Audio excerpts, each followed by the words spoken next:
Hello Psychologies magazine readers, it's Mary Fenwick here. I am the agony aunt for psychology, so every month I get the chance to answer readers' questions. I'm hopping on to do a Facebook Live today on the subject of stress. Sorry, I'm laughing about it because it's clearly such a stressful time for most of the world's population at the moment, and maybe there's a limit to how much it helps to know that we're all in it together because our individual circumstances are so different.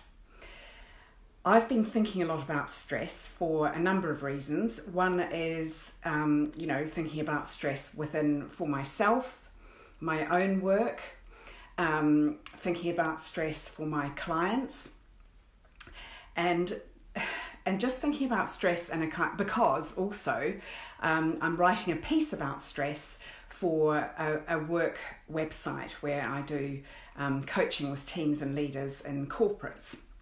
So I'm thinking about stress from a number of different angles. This is not intended in any way to be kind of telling you that you're doing something wrong and should be doing something better. This is sharing what are the best resources I've come across for myself, for my clients, and in academia. So sharing those best resources and seeing how we might all practically apply them in what is undoubtedly a stressful situation at the moment. So a lot of what I'm talking about are resources taken from this book, which I'm going to wave at you briefly. So a lot of what I'm talking about comes from the Mayo Guide to Stress-Free Living, which has got an apparently joyful person doing a cartwheel on the front. And I'm sure this book came out in 2013, and what I like about it is it's based on medical research to do with stress, and yet it's also very practical. I'm sure there aren't that many of us turning cartwheels at the moment, but I hope that what I share might help some of us move in that direction, mentally and emotionally at least. So to start with, a definition of stress is stress arises in our struggle with what is. It's our struggle to accept the world as it is in this moment. And that's sometimes it's a gap between our expectations and reality. And sometimes it's because the world as it is at the moment is really not what any of us would have chosen. Stress comes, broadly speaking, in three flavours. Good stress is, for example, going on holiday. Getting ready to go on holiday can be a form of good stress. A new job, anything that kind of encourages us to rise to a challenge is a form of stress. Bad stress is when the expectations overwhelm us and we start to cut down on the things that we know keep us healthy. So we stop exercising, for example. We start to feel that we've got no time. We don't eat as well. We don't sleep as well. All of that would be what we call bad stress. And where stress gets really ugly is when it becomes almost like meta stress, so that you're in a mindset where you're kind of worrying about your worries. And the stress has become so overwhelming that it's actually, it's making us revert to a more mammalian fight or flight mode. So the parts of our brain which make us human, our rational thinking parts, actually close down under ugly stress and will start acting in ways that we can't even explain to ourselves. And that's the level at which stress has really significant physical, psychological, emotional, physiological health impacts. So what I'm talking about here is to recognise your levels of stress, good, bad and ugly, and take steps to move from ugly back to bad, from bad to good. And to reset your kind of stress thermometer overall. The doctor who wrote this book that I'm largely referring to starts with the quality of our attention. And that's what we choose to pay attention to, what we choose to take notice of. And this is something that I've been working on recently with a number of clients, because meditation, for example, is not the best thing to turn to, first of all, if you're already feeling overwhelmed. Turning your attention inwards is not necessarily the best at this time.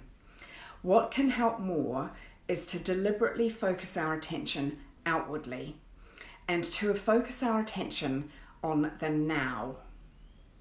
Left to its own devices, if we allow our mind to kind of roam, which is completely normal, to have a kind of wandering mind and to be pulled in the direction of kind of inward thinking and, thinking about the past, worrying about the future. So one of the phrases is, a wandering mind is an unhappy mind. And our challenge is to train our attention externally and more constructively and more focused in the now. There are a number of exercises. I'm not going to go into them all. I am, as I said, actually writing a piece about stress at the moment, and when I get that finished, I'm going to share that. There's a link below for my resilience resource, and I'll share my stress resource to people who've already signed up for resilience once it's available. So some of the exercises to kind of consciously train your attention externally are to, it is a form of meditation, but it's not the kind of focusing on your breath. It's noticing the leaves on the trees. I do really find myself noticing that at the moment. There's an exercise that you do where you, in the moment, ask yourself, what can you hear? What can you see? What can you smell? What can you taste? And what are your physical sensations of touch? So these are all ways to train your sensory awareness in the now and turn your thoughts away from that loop. We can all get caught in that loop. So to turn your thoughts away from that negative, inwardly ruminating loop, we can focus on the evidence of our 5 senses in the now. There's a really lovely exercise which is to do with looking at a flower. And first of all, you ask yourself, what flower is it? And then you train your brain, this is only like 1 or 2 minutes, but look at that flower as if you have never seen a flower before. And you're going to describe to somebody else, how would you identify this particular flower from every single other rose or daisy or peony or whatever the flower is that you've chosen. The next level, after becoming aware of our attention and making some effort to direct kind attention in the moment, externally, the next level, which contributes to our stress, is the story that we are telling ourselves about it, our interpretation. And I'm always fascinated by this with my own background as a journalist, and having also explored narrative coaching. The interpretation is to do with what meaning does this now have for us? And we tend to be, our brain loves a shortcut, and we tend to be under stress. We notice that our thinking becomes more rigid, and we're more pulled towards, say, black and white thinking, and we're more pulled towards operating from our prejudices, from thinking kind of quickly, oh, I know what this is.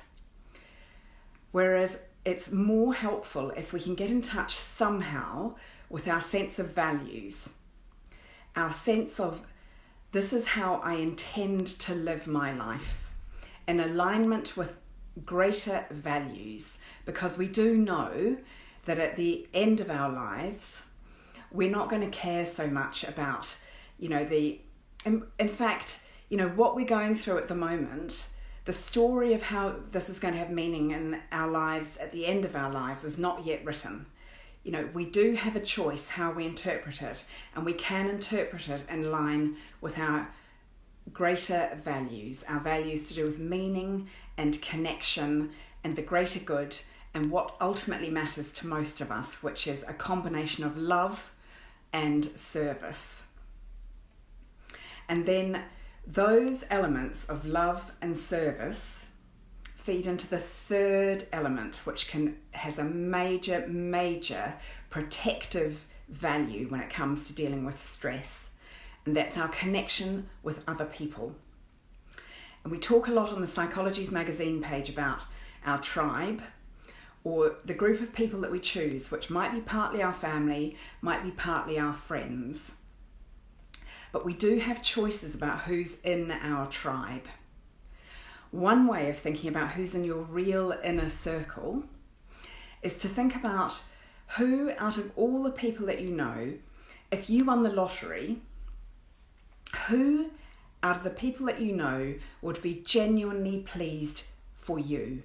Not with an expectation that you're going to give them anything, but just genuinely pleased for you. And those people are your inner circle. And what you want to do with those people who truly care about you and you truly care about them is nurture and feed those connections.